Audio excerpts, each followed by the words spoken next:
que a maioria dos inimigos. A grande maioria deles possui mantos pretos, outros vermelhos e alguns poucos roxos, que possuem os ombros à mostra com tatuagens, o que deve representar alguma hierarquia que falaremos mais adiante. A variedade deles até que é interessante. Há cultistas com capuz, sem capuz, com máscaras de crânio de bode, com máscara de pano, com máscara de metal, que os protege de tiros, e alguns deles possuem tatuagens vermelhas em seus rostos e cabeças. E suas roupas variam, apesar de manter as mesmas cores às vezes. Elas podem variar contendo somente o manto, ou também contendo uma faixa central, com os símbolos dos Luzes Iluminados. Imagino eu que quem tem a faixa em seu manto são os cultistas de maior prestígio, comparado aos que simplesmente não têm a faixa, somente o manto. Alguns dos cultistas com manto preto possuem a faixa branca, e alguns com manto vermelho possuem a branca e a vermelha. E os com manto roxo, todos possuem faixa vermelha. Muito provável que a faixa vermelha representa um prestígio maior do que a branca.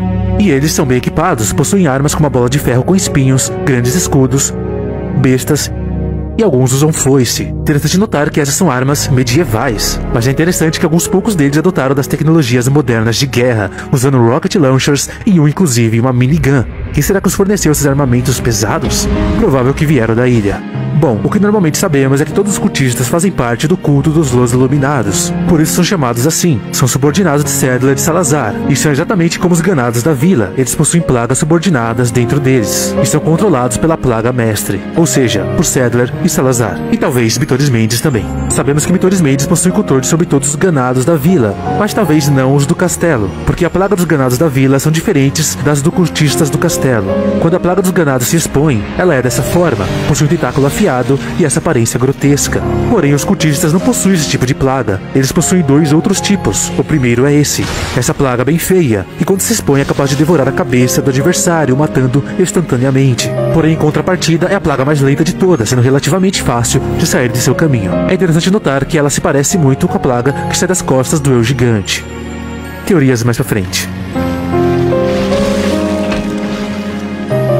O segundo tipo é a plaga a qual eu chamo de plaga aranha, aonde da cabeça dos cultistas literalmente sai para fora deles o corpo da plaga, que fica grudado em seu pescoço. Ela é capaz de jogar ácido caso o Leo esteja longe e estando perto demais, suas garras lhe darão dano. E ao dar uma certa quantidade de danos, ela não explode diferente das outras duas plagas. Ela continua viva, porém separada de seu hospedeiro, que esse sim morre. Quando o corpo do hospedeiro vai ao chão, ela se desprende deles, se tornando livres, podendo dar um agarrão e linho se não tiver cuidado. Porém, elas não aguentam viver fora do corpo de seu hospedeiro e morre rapidamente, seja sozinha ou com um pouquíssimo dano. E vejam como são diferentes plagas. Isso só pode significar que o tipo de plaga que infectou os aldeões são diferentes das plagas que infectaram os cultistas.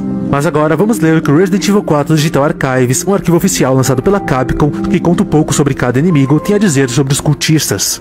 Aqui os cultistas se encontram na categoria ganado, então vamos ler primeiro o que o texto fala sobre ganados. Abre aspas. Um humano habitado por uma plaga subordinada. Em espanhol a palavra significa gado. Quando a plaga se integra ao sistema nervoso central de uma pessoa, eles se tornam escravos de sua vontade, e podem ser facilmente atraídos por certos sons, como o som dos sinos, agindo como rebanhos. Eles perdem sua sanidade, se tornando controlados apenas pelo instinto de sobrevivência da plaga, e se mostram extremamente hostis em direção a qualquer um que não esteja infectado. Eles mantêm um pouco de sua inteligência humana, sendo capazes de armar armadilhas, usar armas e comunicar entre si. Existem diversos tipos de ganados baseados no tipo de pessoas que eles eram antes de serem infestados. Fecha aspas. E aqui o texto falando de forma geral dos ganados acaba. O interessante desse texto é que ele diz que existem vários tipos de ganados dependendo da pessoa que eles eram anteriormente. E então o arquivo oficial nos dá mais 3 categorias de ganados: os aldeões, os cultistas e os lutadores. Mas o que nos interessa aqui é os cultistas, então, abre aspas. Seguidores do culto dos Luzes Iluminados.